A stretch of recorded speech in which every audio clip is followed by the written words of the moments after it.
2019 का चुनाव 14 तो खैर आप जीत गई थी जब मोदी लहर थी। 14 पे आते हैं पहले।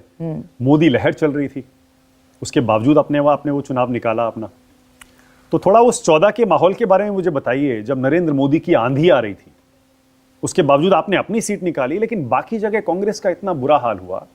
ये फिनोमिनन जो है एक मोदी का, कैसे आया? ये सिर्फ एंटी इनकम्बेंसी कांग्रेस की थी, ये कहना तो ओवर सिंप्लीफिकेशन हो जाएगा।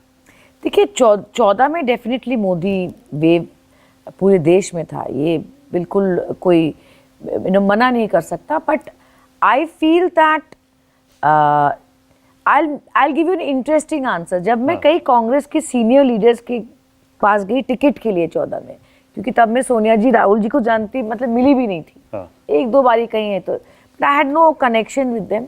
सो मैं जितने भी सीनियर लीडर्स के पास गई जो मेरे पिताजी के दोस्त थे कि सर मुझे थोड़ी मदद के, मैं एमपी लड़ना चाहती हूँ, बहुत लोगों ने मुझे कहा बेटा इस बारी बात लड़ना, बहुत बुरा हाल होने वाला है।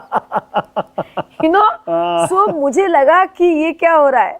सो डर भी लगा, पर मैंने तय कर लिया था कि मैं टिकट के लिए कोशिश करूंगी और लड़ूंगी। और वहाँ के लोगों ने वोट दिया मोदी वेव रहने के बावजूद।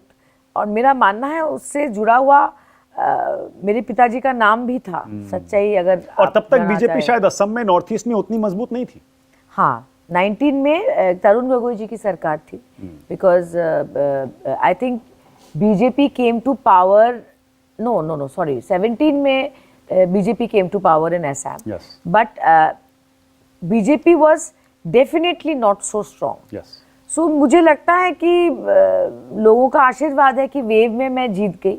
और मुझे अच्छा लगा क्योंकि मैं पहले वहाँ म्यूनिसिपैलिटी की चेयरपर्सन थी, फिर विधायक, एमएलए बनी, फिर एमपी बनी।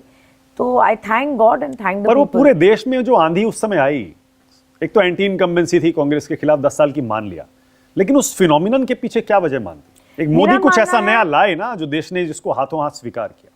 देखिए मोदी वेव तो रहा, there is no doubt about it, पर ऐसे जो 44 लोग हम लोग जीत के आए, साउथ से थे, बंगाल से थे, और मैं, गौरव गोगोई जी, हम लोग आसाम से 3 एमपी जीत के आए।